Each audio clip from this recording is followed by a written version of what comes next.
채널 시청자 여러분 반갑습니다. 현재 XRP를 둘러싼 흐름이 심상치 않습니다. 그동안 규제와 소송, 불확실성의 상징처럼 여겨졌던 XRP가 이제는 완전히 다른 존재감을 보여주고 있는데요. 단순한 기술 이슈가 아닙니다. 지금은 제도권 편입, 글로벌 ETF, 정치적 변수까지 시장의 구조 자체가 XRP 중심으로 재편되는 모습이 감지되고 있습니다. 먼저 CME 그룹이 드디어 XRP 선물 상품을 출시했습니다. 이는 단순히 하나의 파생 상품 출시는 아닙니다. XRP가 제도권으로 입성하는 공식적인 시그널이라는 점에서 역사적 사건이라 볼 수 있습니다. 특히 마이크로 계약과 표준 계약, 이 두 가지로 구분된 구조는 개인과 기관 모두를 아우르며 시장 유입 저변을 크게 넓히는 전략적 구성입니다. ETF는 단순한 금융 상품이 아닙니다. 제도권의 자산 승인 도장과도 같은 것이죠. 비트코인과 이더리움 모두 선물 ETF를 거쳐 현물 ETF로 확장되었고 XRP도 이제 그 똑같은 여정을 시작했습니다. 기관 투자자들은 ETF를 통해 자산에 노출되기 쉽고 안정적인 투자를 선호합니다. 이제 XRP는 알트코인에서 ETF 자산군으로 재분류되기 시작했습니다. 역사적으로 보면 선물 ETF가 먼저, 그 다음에 현물 ETF가 따라왔습니다. 비트코인도 그랬고 이더리움도 마찬가지였습니다. 지금 XRP도 선물 ETF 출범으로 인해 현물 ETF 승인에 대한 기대감이 커지고 있죠. 미국 내에서도 실제로 관련 움직임이 포착되고 있고 이 분위기라면 올해 안에 현물 ETF 출시도 현실화될 가능성이 꽤 높다고 판단됩니다. 또한 미국 규제 당국의 태도 역시 XRP에 엄청난 영향을 주는데요. 그리고 지금 그 태도가 180도 바뀌었습니다. 게리 겐슬러가 물러나고 폴 애킨스가 SEC 의장으로 취임하면서 분위기는 급변했죠. 그는 친암호화폐 인사로 디지털 자산을 금융혁신의 일환으로 수용하려는 철학을 갖고 있습니다. SEC는 이미 규제 재검토에 착수했고 암호화폐 전담팀 구성, 업계 라운드테이블 개최 등 대화 기반의 정책 전환을 예고하고 있습니다. SEC만 변화하는 것이 아닙니다. 연준과 은행 규제 기관들까지 움직이고 있습니다. 올해 4월 연준은 은행의 암호화폐 취급 관련 엄격한 가이드라인을 전면 철회했습니다. 이제 연방 차원의 은행도 자유롭게 암호화폐 커스터디, 결제 서비스에 참여할 수 있는 길이 열린 것이죠. 이 변화는 단순히 행정 규제 해제가 아니라 제도권 자금이 본격적으로 암호화폐 시장에 진입할 수 있는 물꼬를 트는 사건입니다. 리플과 SEC 간의 법적 분쟁은 오랜 시간 시장을 짓눌렀던 불확실성이었습니다. 하지만 양측이 합의안을 공동 제출하고 SEC가 항소까지 포기하면서 사실상 소송은 종결 방향으로 흐르고 있습니다. 비록 절차상의 이유로 법원이 기각하긴 했지만 이는 내용이 아닌 형식의 문제였죠. 시장 역시 이를 긍정적 신호로 해석했고 XRP 가격이 즉시 반등한 것도 같은 맥락입니다. 이제 XRP는 단순한 법적 리스크가 큰 알트코인이 아닙니다. 소송이 마무리되고 ETF로 제도화가 시작되며 기관 투자 논의가 가능해진 자산입니다. 리플 CEO 브래드 갈링하우스는 XRP를 유동성과 유틸리티를 갖춘 제도 자산이라고 표현했죠.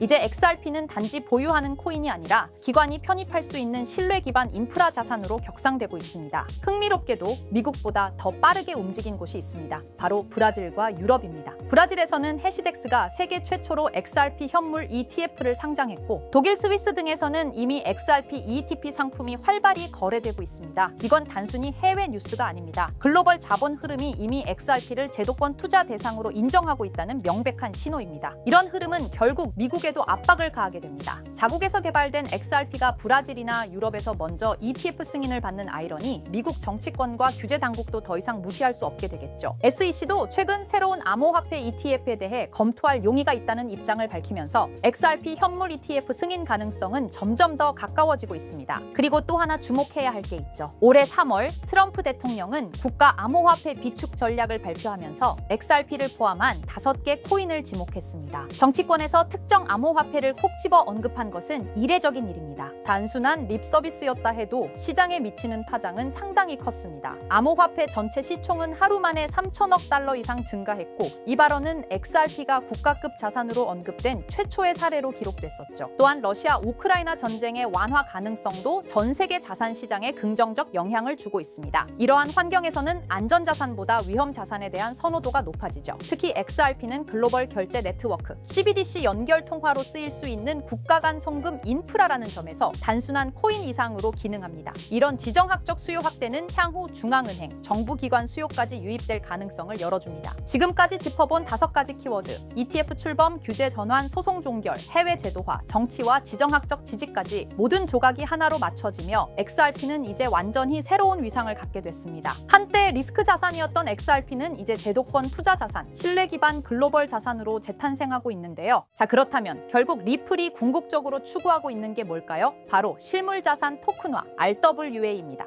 RWA는 리얼월드 에셋의 약자로 현실 세계의 자산을 블록체인상에서 디지털화하는 걸 말합니다. 예를 들어 부동산, 국채, 회사채, 주식, 금 같은 자산을 블록체인에서 토큰의 형태로 거래할 수 있게 만드는 기술이에요. 이건 단순히 디지털화가 아니라 유동성과 접근성, 거래 속도를 혁신적으로 개선하는 방식입니다. 리플은 이런 변화가 향후 금융의 중심이 될 거라 보고 자사의 기술 기반인 XRP 레저를 통해 이 RWA 시장에서 핵심 인프라 역할을 하겠다는 전략을 세우고 있습니다. 실제로 리플의 개발 조직 리플엑스는 최근 RWA의 블록체인 전환이 가속화되고 있다며 XRP 레저가 기관용 플랫폼으로 자리 잡고 있다고 공식 채널을 통해 발표했습니다. 그리고 그 연장선상에서 리플은 스테이블 코인 RLUSD를 내놓았죠. 단순한 스테이블 코인이 아니라 RWA 시대를 위한 결제 인프라로서 설계된 것입니다. 그렇다면 이 RWA 시장은 앞으로 얼마나 커질까요? 많은 글로벌 금융기관과 컨설팅 회사들이 RWA 시장이 2030년까지 최소 10조 달러 이상에 이를 것으로 전망하고 있어요. 특히 가트너, 보스턴 컨설팅 그룹 등은 이 시장이 향후 블록체인 산업 내에서 가장 큰 성장 동력이 될 것이라고 평가했습니다. 단순히 토큰을 발행하는 수준을 넘어 실제로 글로벌 자산의 흐름을 블록체인 위에서 운용하는 시스템으로 변하고 있다는 거죠. 전통 금융기관들도 참여하고 있고 RWA 전문 스타트업에 벤처 캐피털 자금이 몰리는 추세입니다. 왜냐하면 이 구조는 기존 금융을 대체하는 게 아니라 보완하고 효율화할 수 있기 때문이에요. 그래서 리플을 포함한 여러 기업들이 지금 이 시장에 선점하려고 하는 겁니다. 지금 시작되는 이 흐름이 향후 10년간 블록체인과 금융을 통합하는 핵심 축이 될 가능성이 높습니다. RWA가 이렇게 시장에서 주목받고 있는 이유는 생각보다 명확합니다. 첫째, 기존 금융 시스템이 너무 느리고 복잡해요. 부동산을 사고 팔거나 국채를 거래하거나 펀드를 운용하려면 수많은 중간 단계가 필요하죠. 그런데 RWA는 이런 과정들을 스마트 계약으로 간소화할 수 있습니다. 둘째, 투자자 입장에선 24시간 거래, 글로벌 접근성, 수수료 절감 같은 실질적인 이점을 체감할 수 있죠. 셋째, 금융 자산을 조각내어 토큰화할 수 있기 때문에 기존에는 투자하지 못했던 고가 자산에도 소액으로 투자할 수 있는 길이 열립니다. 이 모든 게 자산의 민주화라고도 불리고 있어요. 그래서 지금 이 흐름은 단순한 디지털 전환이 아니라 금융 시스템 자체의 구조 개혁이라는 평가를 받고 있는 겁니다. 자, 이런 RWA 흐름을 정부와 제도권은 어떻게 보고 있을까요? 의외일 수 있지만 긍정적인 반응과 제도화 움직임이 꽤 활발합니다. 미국 SEC와 통화감독청 OCC는 RWA 자산의 회계 기준과 법적 정의를 정립 중이고 일부 국채는 이미 디지털 자산 형태로 유통되기 시작했어요. 싱가포르와 홍콩, 영국은 RWA 관련 샌드박스 프로그램을 통해 실험적 거래 환경을 지원하고 있고요. 특히 중요한 건 중앙은행들조차 이 시장을 탐색 중이라는 점입니다. CBDC와 RWA를 연계하는 테스트가 실제로 진행되고 있어요. 이는 곧 블록체인 기술이 법정화폐, 정부자산, 공공채권까지 연결되는 구조로 진화하고 있다는 걸 뜻합니다. RWA는 단순히 민간의 시도에 그치지 않고 국가와 제도권이 인정하는 기술 인프라로 성장 중입니다. 이론만이 아니라 실제로 미국 국채가 블록체인에 올라간 사례도 있습니다. 바로 리플의 XRP 레저를 통해 진행된 건데요. 미국 재무부가 발행한 국채를 실물자산으로 삼아 이를 토큰화한 구조가 구현된 겁니다. 이걸 통해 기관 투자자들은 XRP 레저 위에서 미국 국채를 보유, 거래, 유통할 수 있게 되었어요. 이건 굉장히 중요한 시사점을 줍니다. 왜냐하면 세계에서 가장 안정적인 자산으로 평가받는 미국 국채조차 블록체인 기반으로 옮겨졌다는 건 기술의 신뢰성과 법적 기반이 이미 어느 정도 충족되었다는 뜻이거든요. 리플은 XRP 레저를 통해 국채 같은 고신뢰 자산의 디지털 거래 인프라를 제공하면서 RWA 시장에서 자신들의 역할을 구체적으로 증명하고 있는 셈입니다.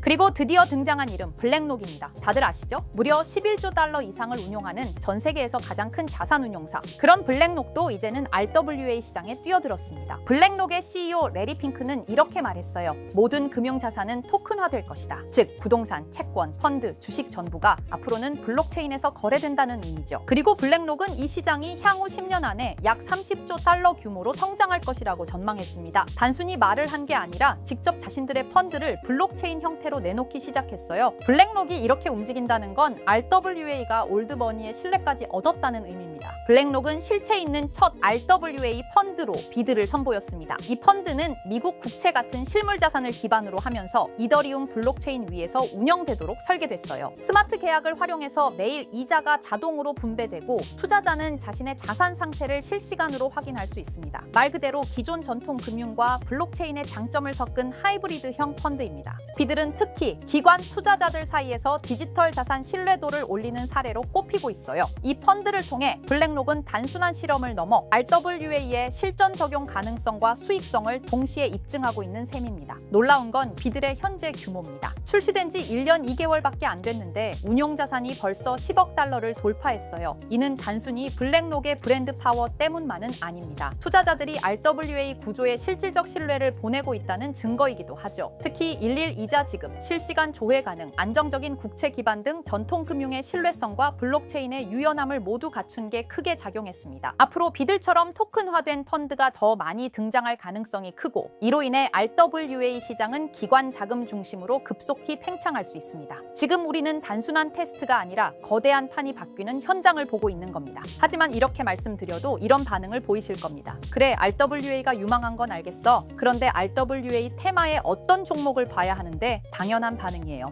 이미 RWA 섹터 안에는 수많은 프로젝트와 토큰이 있고 기술력, 파트너십, 실제 운용 자산 규모 등 종목별로 차이가 꽤 크거든요. 단순히 이름만 들어봤다고 투자할 순 없고 실제로 RWA 생태계에서 실행력 있는 프로젝트를 보는 안목이 필요합니다. 그런데 이런 분석은 쉽지 않죠. 지금 이 순간에도 여러 프로젝트가 제휴 발표를 하거나 블록체인 기반으로 실물 자산을 올리고 있고 그 흐름을 실시간으로 파악하긴 어렵습니다. 그래서 제가 지금까지 영상을 시청해주고 계시는 구독자 여러분을 위해 준비한 게 있습니다. 바로 블랙록이 아직 공개하지 않은 포트폴리오, 그 안에 들어있는 RWA 섹터의 핵심 종목을 공유해 드리려 합니다. 이 종목들은 단순히 가능성이 아니라 실제로 블랙록 및 기관 투자자들의 자금 흐름과 맞물려 있는 프로젝트들입니다. 그런데 제가 이 정보를 어떻게 알게 되었냐고요? 사실 해외에서 활동 중인 펀드 매니저와 개인적인 친분이 있는데요. 그분이 업계에서 꽤 영향력 있는 사람인데 최근 블랙록이 주요 고객을 초대한 비공개 회의에 참석했다고 합니다. 블랙록은 아주 간혹 제한된 고객을 대상으로 향후 투자 전략이나 특정 섹터에 대한 포트폴리오를 비공식적으로 공유하는 자리를 마련합니다. 이번 회의도 그런 자리 중 하나였고 그 안에서 블랙록이 RWA 섹터 관련 포트폴리오 일부를 고객들에게 소개했다고 합니다. 덕분에 저도 이 내용을 간접적으로 들을 수 있었고요. 그 내용을 바탕으로 여러분께 아직 시장에 널리 알려지지 않은 핵심 RWA 종목을 소개해 드릴 수 있게 되었습니다. 자, 바로 이 종목인데요. 블랙록의 포트폴리오에 적혀있던 내용에 따르면 예상 수익률이 무려 1200% 이상이었고요. 이 종목은 유럽계 은행과 실물 자산을 연결하는 토큰화 인프라를 제공하는 프로젝트입니다. 구체적으로는 부동산, 국채, 에너지 크레딧을 블록체인 기반으로 전환하는 기술을 가지고 있어요. 특히 지난해 스위스 정부와 파일럿 테스트 계약을 맺었다는 점에서 기관 신뢰도가 굉장히 높았습니다. 그리고 현재는 미국 내 RWA 법률 규정에 맞춰 토큰 발행 플랫폼을 구축 중이에요. 무엇보다 블랙록이 중장기 포트폴리오의 핵심 비중으로 담았다는 점, 이게 핵심입니다. 제가 해당 종목을 영상에서 바로 공개해드리고 싶지만 이걸 영상에서 공개해버리면 유튜브 가이드라인에 있는 자본시장법을 위반하기 때문에 코인 정보를 부득이하게 가려놓은 점 양해 부탁드립니다. 그래서 종목을 공유받고 싶으신 분들은 지금 화면 상단에 보이는 제 개인 번호 010-2374-4693 이 번호로 정보라고 문자 남겨주세요. 정보라고 문자 남겨주셔야 제가 제 채널 시청자분이신 걸 확인하고 종목을 공유해드리니까요. 꼭 정보라고 문자 남겨주세요. 당연히 종목 드리면서 어떠한 금전 요구도 드리지 않습니다. 여러분은 정보료라 생각하시고 구독과 좋아요만 눌러주셔도 제게 큰 힘이 됩니다. 블랙록은 이 종목의 예상 수익률을 1200% 이상으로 바라봤었는데 그래도 혹시 모르니 큰 욕심은 내지 말고 일상생활에 지장 없을 정도의 소액으로만 담아보자고요. 1000%만 상승해도 100만 원으로 1000만 원을 만들 수 있는 수익이에요. 만족 못하실 수익은 아니잖아요. 저는 항상 여러분들이 안전하게 투자하셔서 높은 수익을 보셨으면 하는 바람입니다. 문자 주신 분들은 앞으로도 제가 유망한 종목이 있으면 바로바로 공유해 드릴 거니까 천천히 꾸준하게 같이 수익 챙겨보자고요. 자, 오늘 제가 준비한 영상은 여기까지입니다. 다음 영상에는 더 알찬 영상으로 찾아뵙겠습니다. 오늘도 시청해 주셔서 정말 감사합니다.